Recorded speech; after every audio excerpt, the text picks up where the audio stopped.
आदर्श वकाना गावातला सरकारी दवाखाना आहे आणि तुम्ही पाहू शकता इथं ध्वजारोहण झालेला नाही आहे. हे फक्त इथं अशी काळी टेकून इथं हे केलेलं आहे, पूजा बिजा झालेली नाही. इथं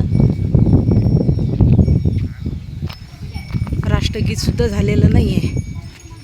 हे पाहू शकता, हे जे गेट आहे हे पडलेलं आहे. बघा किती दुर्लक्ष आहे आमच्या ग्रामपंचायतचं. आणि आमच्या गावामध्ये खूप अभिमानाने सांगितले जाते की माझ्या गावाचा जिल्ह्यातून आणि तालुक्यातून स्वच्छतेमध्ये स्मार्ट ग्रामपंचायत अशा वेगवेगळ्या गोष्टीबद्दल सांगल्या जाते की आमचं गाव आदर्श आहे. बघू शकता तुम्ही, असं तर काही झालेलं नाही आहे. इथं रांगोळी नाही, काही समजा राष्ट्रीय गाणं नाही घेतलेलं आहे, पाहू शकता तुम्ही, झालेलं नाही आहे, काहीच नाही. फक्त खाली हे पडलेलं आहे. लेकरं हे खेळून राहिले, लहान मुलं. आता कारण का इथं गेटच नाही आहे, याला वॉचमनच नाही आहे, कोणी वॉच करणारच नाही आहे. फक्त सुंदर आणि स्वच्छ गाव असा फक्त आम्हाला पुरस्कार पाहिजे आमच्या गावात. बस बस. त्याच्यानंतर माझं फक्त एवढंच म्हणणं आहे, गट विकास अधिकारी शासनानं थोडी तरी याच्याकडे खबर घेतली पाहिजे.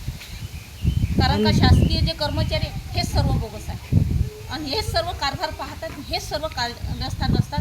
आणि आमच्यासारख्या महिलेने आवाज उठवला तर आम्हाला गप करण्याचे प्रयत्न करतात, रिपोर्ट देऊन किंवा दबाव टाकण्याचे प्रयत्न करतात. आमच्याशी तुमच्याशी 1% ही बोलायची इच्छा नाही. आज आमच्याशी बोलायची इच्छा नाही, त्या माणसानं पदाचा राजीनामा देण्यात यावा.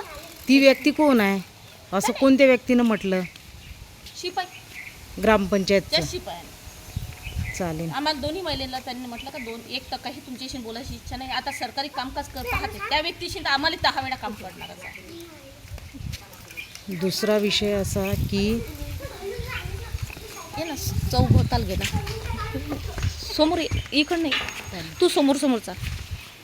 माझं फक्त एवढंच म्हणणं आहे,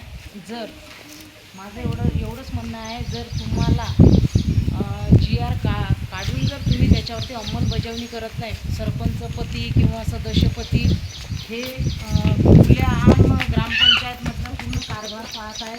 त्याच्यानंतर हे स्वच्छता दाखवा लागेल ना. आज 15 ऑगस्ट आहे ना. हां, हे स्वच्छता दाखवाच लागेल ना. हे आपले सरकारी दवाखान्याचं आहे ना. हां, हे पाहू शकता तुम्ही. काय आहे हे, दारूची आहे का बॉटल? काय माहीत नाही. हां, हे आमचं पाण्याची टाकी सरकारी दवाखान्यातली. हां, याच्यात पाण्याचा शब्दच हे नाही आहे, कणही नाही पाण्याचा, फक्त कचऱ्याचा कण आहे.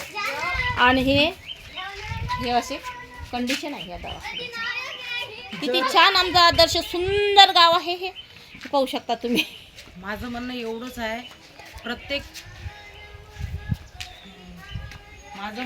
आहे, जर तुम्हाला GR काढण्याचा अधिकार असेल तरच तुम्ही ग्रामपंचायतचे जे पती असतात, सरपंचपती, सदस्यपती, अदरवाईज जे सगळे असतील, तुम्ही जर ह्या गोष्टीचा जर GR काढता आणि त्या GRची जर अंमलबजावणी करत नाही किंवा त्यांच्यावर कारवाई जर करत नाही तर मग गट विकास अधिकाऱ्यासकट मिली बघत आहे. हां, कारण का त्यांच्या समोर बक्षीस घेतले आहे यांनी. माझं म्हणणं एवढंच आहे, जर तुम्ही लोक जर यांच्यावर जर कठोर कारवाई जर करत नाही तर मग हा GR कशाला काढला? काही गरजच नव्हतं ना.